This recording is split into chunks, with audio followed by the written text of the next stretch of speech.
This is my wife, Lisa, and this is our story. Growing up Amish, for the most part, we had a good home life. I had a wonderful childhood growing up, but I didn't know what it was to have a relationship with Jesus. We were married for a year and a half. It was when we had our first child. 16 months later, the second child was born, and 15 months later, the third child was born. So we had our hands full.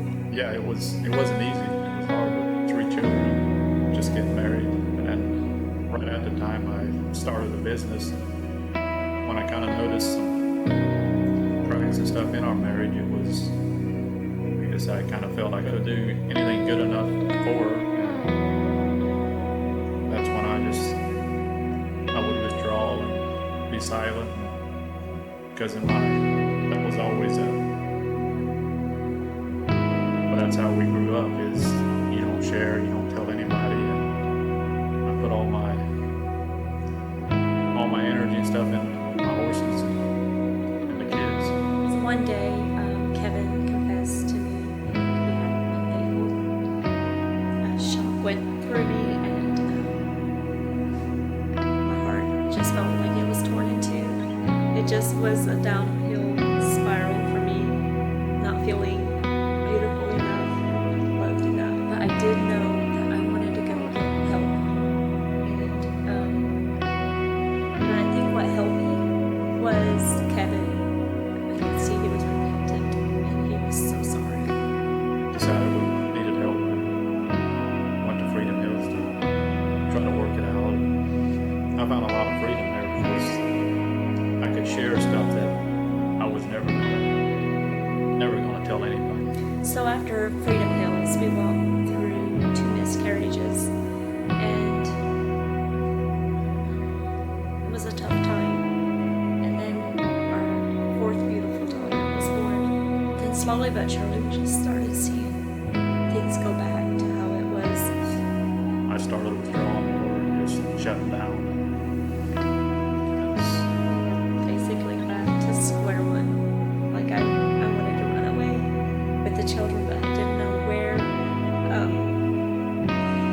It was an awful time, and I was desperate again. So one day, my sister asked, "Hey, would you want to go with us to Ashes to Beauty? It's a women's encounter in Missouri." And Kevin would want to go to the men's encounter, and I was like, "Sure, I want to go."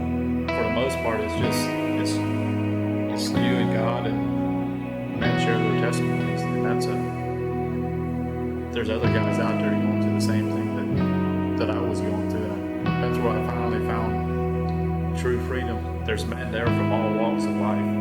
That's when God showed me that this is what the church looks like. So Ashes to Beauty is an encounter with the Lord for 48 hours. And when I went, I just surrendered it all right off the bat.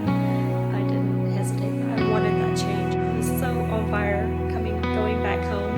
This Amish lady going back home to her community, and they did not receive it well.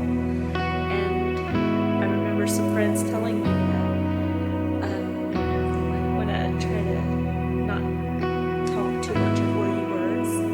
I was so excited. I wanted to tell my mom, my family, and I in turn got mocked for my radical change. They were like, "What happened to Lisa?" But I was so free, and I didn't care what people thought. It was in July when they excommunicated us, and it was on my son's birthday. My dad made my mom call and tell us that they're not coming because we're now excommunicated. And she was crying. When an Amish member leaves a church, it's like a death to them. When I realized that, that they feel rejected because we're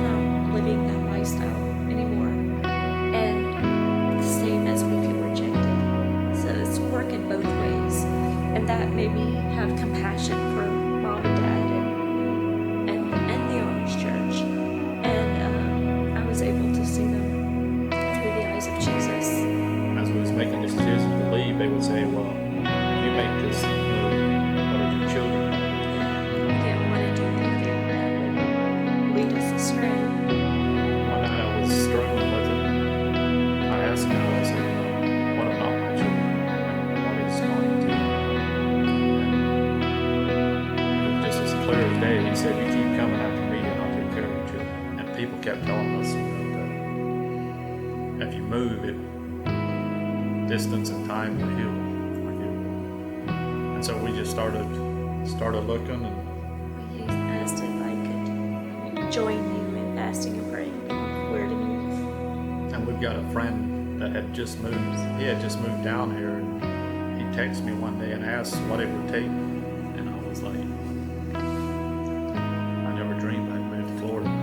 So for the move to Florida, I would say it has helped heal relationships back home. I feel like we're tighter as a family than it was before because of when we moved here, and we really didn't know anybody.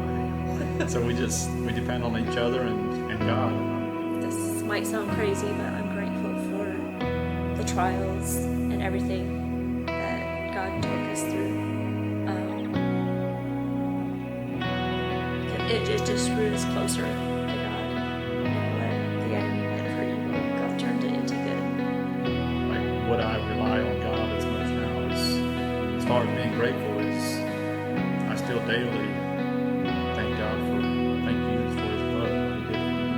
And I just can't imagine going through all that without Jesus. I'd say up until the Lance encounter there, I knew of Him, but I didn't know Him. There's a difference, I think.